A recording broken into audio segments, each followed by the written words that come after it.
Myanmar's security forces conducted a well-organized, coordinated and systematic offensive against the Rohingya population that deliberately aimed to permanently expel the Muslim minority from the country, a damning UN report concluded Wednesday. Credible information indicates that the Myanmar security forces purposely destroyed the property of the Rohingyas, scorched their dwellings and entire villages in northern Rakhine state, not only to drive the population out in droves but also to prevent the fleeing Rohingya victims from returning to their homes, said the report, compiled by a team from the UN Human Rights Office. The UN probe was based on interviews with some of the 519,000 Rohingya refugees who fled to Bangladesh in the wake of the August 25 crackdown by security forces and Buddhist vigilantes.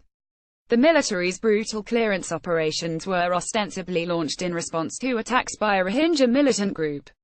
However, the UN's report casts doubts over the timeline.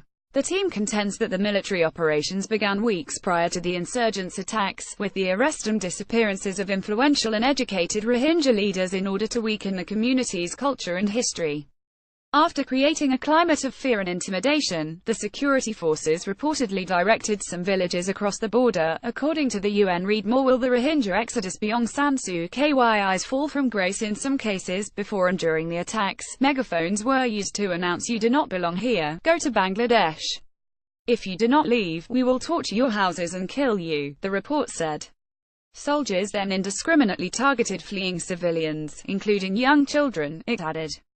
Almost all testimonies indicated that people were shot at close range and in the back while they tried to flee in panic. The UN experts said the military's campaign involved purposefully instilling fear and trauma, with witnesses reporting rape, torture and extrajudicial killings at the hands of the army, the Myanmar security forces, and supporting Rakhine Buddhist individuals reportedly forced victims, including small children, to watch as torture was inflicted on their loved ones. The UN said information was collected related to girls as young as 5 to 7 years of age who had been raped, often in front of their relatives, and sometimes by 3 to 5 men taking turns, all dressed in army uniforms. Landmines planted along the border around the time Rohingya began fleeing were also deliberately installed to prevent return, the report alleged.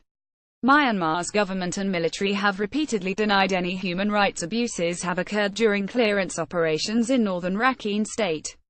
The campaign is widely supported throughout the country, where there is little sympathy for the long-persecuted Rohingya minority.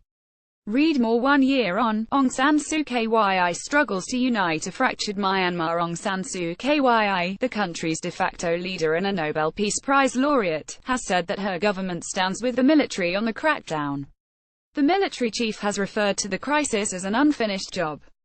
UN High Commissioner for Human Rights Zaid Ra'ad al-Hussein, who previously described the military operation as a textbook example of ethnic cleansing, said in a statement released with the report that Myanmar's campaign is a cynical ploy to forcibly transfer large numbers of people without possibility of return. The UN's in-country team in Myanmar has come under fire for its handling of the long-simmering Rohingya crisis. The body has reportedly been fraught with internal divisions over whether to push the issue with top-level government officials in Myanmar, possibly at the expense of other aid projects. On Wednesday, the UN announced that its top official in Myanmar, Renata Lok-Esolian, would finish her 4-year assignment at the end of the month. A BBC investigation accused Lok-Esolian of suppressing discussion of the Rohingya crisis. The UN announced Lok-Esolian's planned rotation in June, but said at the time that the reassignment was not performance-related.